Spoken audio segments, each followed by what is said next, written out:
Team DeathNote is now on Patreon. Follow us to unlock exclusive content and watch videos that we release for up to 1 or more days earlier than on YouTube, with unique tiers such as Namekian Race, Saiyan Warrior Race, Super Saiyan Elite, Godly Heroes, and Godly Villains. Click the link on the description down below. Now back to the video. Yo, what's up, guys? This is Gabi from Team DeathNote TDN back at it again, and we're over here with a quick deck profile of the Trunk Xeno, just because, you know, I haven't seen people actually do this type of build of leader, and because it is actually a very, very great leader. Before we start that off, I would just like to give a shout out to one of our patrons, which is Carlo Has Got Wood. Thank you very much for pledging to us, guys, and we will keep on going in strong with the video. So now, Trunks, his front side, he is a 10k attacker. When you attack, you place the top 2 cards of your deck into the drop area. If you have a blue or red battle card in your battle area or in the drop area, you get to draw 1 card. When your life is at 4 or less, you choose 1 card in your warp, you add it to your hand, and he awakens. He becomes Super Saiyan Trunks, Protector of Time. He is a 15k attacker. He has the ability that once per turn, activate main. You can place 2 cards on the top of your deck into the drop area. Then auto, when this card attacks, you may draw 1 card, and then you may choose 5 cards in your drop area and send them to the warp. If you do so, this card gains plus 5,000 power and double strike. So he's actually very good. Now let's go to what the cards of the deck will be. We are going to be running 4 Killer Sword Trunks. Now, Killer Sword Trunks is actually a very good card. He is a 4-drop. He has the Xeno Evolver 4. He has double strike. And auto, when a card evolves into this card, choose up to 1 of your battle cards in the warp with an energy cost of 3 or less and play it. So the dude actually does a lot of crazy plays in this deck. You know, to accompany him, we're going to be running 1 Trunks per power over sea and time. I am running 1 because I'm currently have 1 out. I think 2 in the deck is perfect. He has Overwhelm 4, of course. You tap 2 energy and you can call him out. He has double strike and auto. When you play this card, use it Overwhelm, choose up to 1 battle card in your warp and add it to your hand. So basically, you could tap 2, play him by Overwhelm, get the super combo black, add it to your hand. Then you can attack with him for 20k double strike. Then you can Xeno Evolve on him and get another card in your warp and add it to the field. So it's actually, you know, very, very good gameplay. Now we are running 4 Quick Blade Trunks, just because this Trunks leader, when he attacks in the front side, he mills 2. So you would like to have a Overwhelm card that can go out there for the cost of 2 to Overwhelm. So that's very good. 3 Unrelenting Assault Trunks, just because Trunks is a very big key part of this deck. So you will always like to have a Trunks in your hand. So after he is sent to the warp from your battle area or deck, you can add this card back to your hand. So basically, you can Overwhelm for 3, play him, tackle him, then you can Xeno Evolve, send him to the warp, and once he goes to the warp, he goes to your hand, or at the end of the turn, after he goes to the warp, by just playing him, he goes right back to your hand, so you can always have a card to warp with. 2 Time Patrol Trunks, just because you need to see some type of drawing plays in the deck, and also there's another Trunk Xeno that can fuel into this Trunks right here, so it's very good. 2 Haru Attacker Majin, just because there's a lot of people playing out there. Mecha Frieza, you know, all these crazy yellow decks with all these apes. So basically, she has crit. She is a 3-drop. She does not have Overwhelm, but she's a 15k attacker. And when you play this card, place up to 2 cards from the top of your deck into the drop area, so she fuels for your Overwhelm. And also, it says when you play this card, if your opponent leader card is green or yellow, choose up to 4 your energy and switch them to active mode.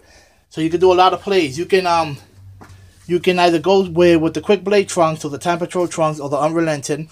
Then after you attack, use Xeno Evolve, warp them, and then you can call her from your warp. So the 4 that you just paid with him, you can actually be untapped when you play Haru onto the battle area with his effect or just by calling her out. So that's actually a good combo right there.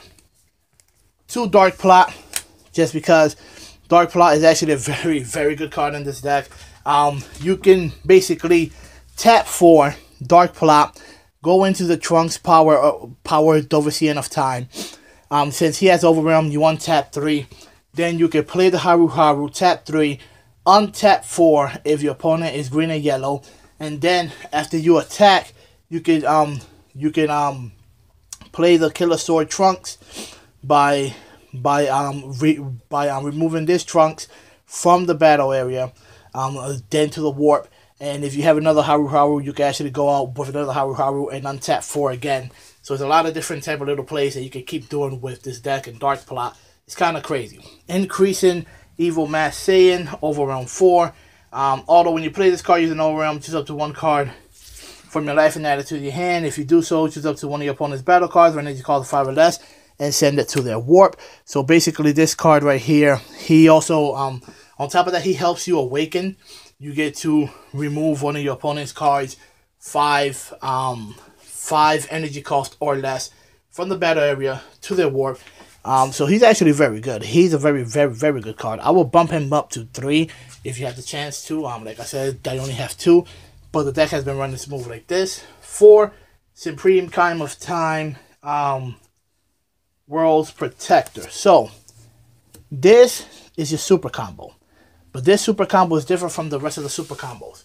Your life doesn't have to be 4 or less. You just have to be at Overwhelm 5 in your warp area. So you have to have 5 or more cards in your warp area.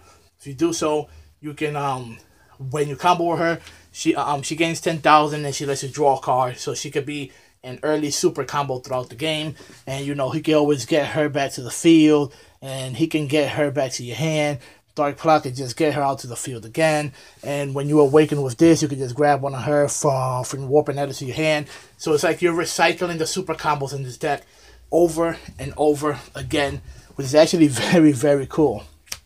Now, going to the red part of the deck, we're going to be running 4 Saiyan Kabbas, because Saiyan Kabba's here. He, on top of the he adds pressure, he lets you awaken as well by yanking a life. So, you know, he's a very good card. 3, Bodyguard Legic, just because he's insane, and also you need some type of protection from the other decks that you're playing up against, because, you know, you're not really going to be calling people like that onto the field, because you need to have energy reserves to do your plays when you're trying to negate, when you're trying to, you know, protect yourself against your opponent. But a very cool play that you could do is, if your opponent has like a Majin Buu or Bulma or somebody out there on your turn 1, if you went second, you can Bodyguard Legic for free, because he's like a Cyber Dragon. He hits the battle area if your opponent has 1 card or more and you have none.